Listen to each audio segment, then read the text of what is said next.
Hey everybody, welcome back to the reviews channel. Today we will be talking about my personal opinions of Spider-Man Remastered that I played on the PS5. It was originally on the PS4. Um Again, as I said in the last video that you guys can go back and watch if you are curious about Haunted Mansion. All of this gameplay that I have from the footage and from the previous streams, stuff like that, has all been streamed. You can see all the videos if you're curious. There will be a playlist. You can go back and watch the whole gameplay. If you decide you don't want to play it yourself, or if you can't play it yourself, which is understandable because not everybody has a PlayStation. This game was actually one of the main reasons I decided to get a PlayStation. And I was actually pretty excited with how the game overall was, and I was not really disappointed with why I got it. But with that being said, let's get into it. If you guys remember the categories, I will go over them as we go. So for the first one, we talk about controls, which includes things like fighting, if there's jumping, different mechanics. For example, in this one, it's swinging, if there's platforming, things like that, and then how overall the game runs. And again, because we do older games as well, we do try to take into account for its time. So if this game came out a really long time ago, we're going to expect it to be a little bit clunkier than a game that came out like last week. So for this, the movement wise in this game was absolutely fantastic. The fighting was fun, it was interactive, you had to do a little bit bunch of different things. I would say it was maybe a little bit too easy, but just up the difficulty, and that definitely makes a big difference in this game. The swinging was super fluid, so much fun. That was one of the best parts about this game, to be honest, is just swinging around the city. Not even doing the campaign, just swinging, kind of to an extent, was actually very therapeutic. Overall, really, really loved it. That is definitely the strongest aspect of the game. I would overall give the movement, the fighting, the swinging, because that's all part of it, 100% a 10 out of 10. Category two would be the graphics of the game and the world and how everything looks, and then the weapons and the detailing. Um, Again, all based off the time period that the game came out in. So for this game, the weapons in this game are pretty simple. It's Spider-Man's web slingers. In that aspect, it was actually kind of boring. The different gadgets that they had, so there was like an electricity one.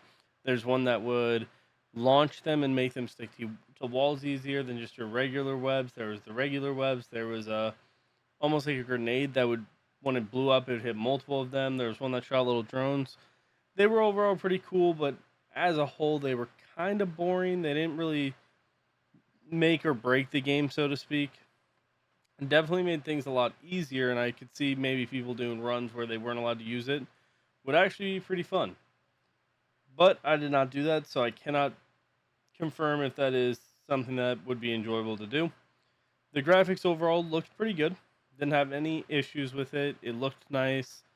Wasn't the best thing ever, obviously, but it wasn't like bad by any means.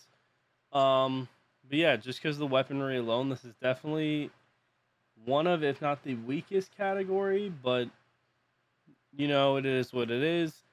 But for this rating, for the graphics and then specifically the weapon and how the weapons work, I would say that would probably be like a 6 out of 10. Like I said, they weren't horrible, but they weren't like anything too crazy. So let's move on to category three. So category three is the music and sound effects of this game. If they're fitting the game, if it doesn't make sense, that would be points against it. If there sounds like shots or something like that. In this game, this was actually by far the weakest aspect. Nothing stood out to me. Like the music wasn't too memorable. There was some cool stuff, but nothing like too crazy that makes it to where while I'm making this video now, I'm like, oh my god, it was so immersive, things like that. Nothing special there. The dialogue was pretty good overall. I liked some of the dialogue that was throughout the game. It sounded pretty good. No complaints there. But I would definitely say because of that, this would get a probably 5 out of 10, just simply off of how it's not all that memorable in the sense of the game and the sound or music. Because like right now, I it's been a little bit because I took my vacation. I don't know if you guys follow my stream and kind of kept up with that. But after a week, I already forgot most of the music. I can't really think of anything in this game that was like too crazy to remember. But yeah, so 5 out of 10 for that. For category four, this is the overall story of the game, how well the pacing of the game is. So if it's too fast, too slow, the world building, the character development, all that throughout the game. Likability and predictability, because for me, if a game is too predictable, it can't be the best campaign out there, but it can be a still really good campaign. I would say for this, the world building aspect of it, it wasn't anything special. It's just one giant city, so there's plenty of other games like that. But I would say it was still pretty fun to go through the different neighborhoods, see the differences in the neighborhoods, because you can go to like the more bad areas, which they definitely make them look more bad, or you can go to the rich area. Looks quite different. I would say I wasn't the biggest fan of the pacing. It was maybe a little bit slow for my preference, but it wasn't like so slow where it ruined anything.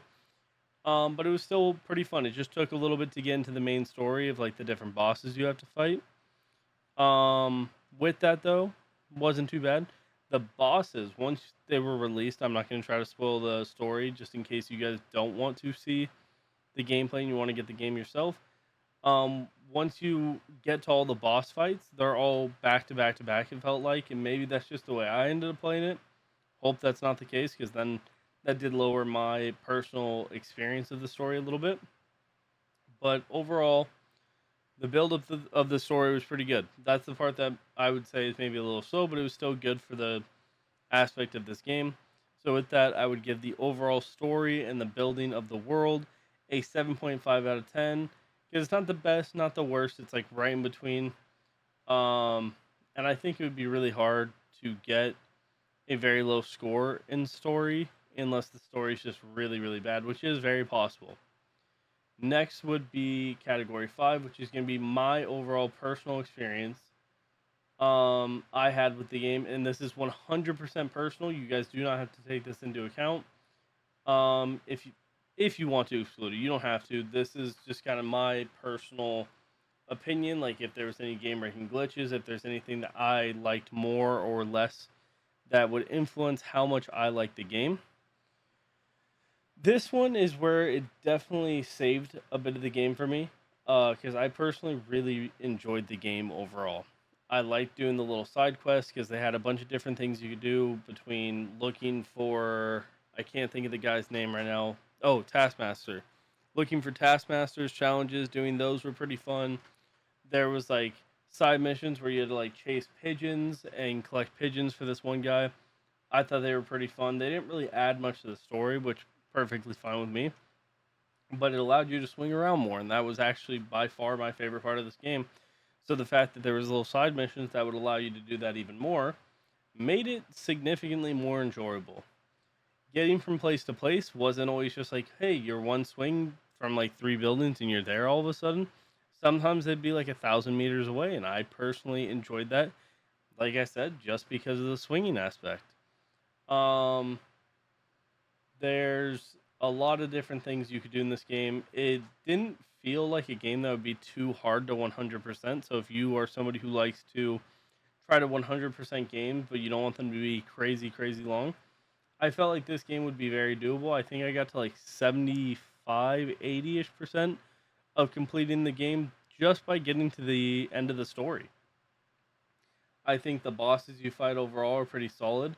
Brought back a little bit of memories because I think, if I'm not mistaken, all the bosses were from some sort of old um, movie. So it was kind of cool in that sense because a lot of the bosses you fight, I watched movies with them in the movie as a kid. So there was some nostalgia brought in from a game, even though it's pretty new. So I would say, with that being said, I'd probably give this game overall, for my personal enjoyment, a 9 out of 10. Like I said, it wasn't perfect. There were some things that could be worked on, but nonetheless, still crazy enjoyable. Definitely would probably play this game again just because I did like the swinging. The story was pretty good. I was actually pretty surprised with my overall rating of this game, because there's some things that were just not too high up there that made me kind of have to lower the rating. Some people may agree. Um, if you're one of those people, I do apologize.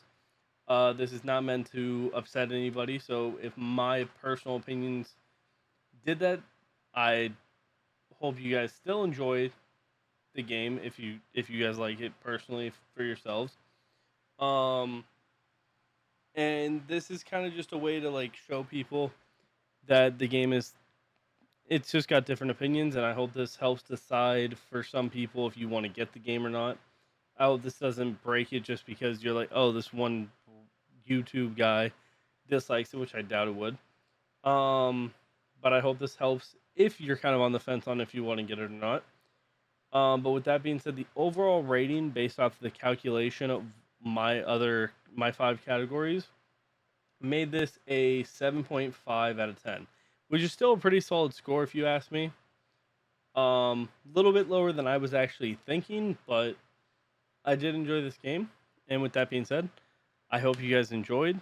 Don't forget to like, subscribe if you want to see live content. I stream on a different YouTube channel, which will be linked down below, my Twitch, which is linked down below, and my Kick, which is also linked down below. Anything I do is always linked down below. Any platform you guys want to watch me on, whichever ones you guys are into.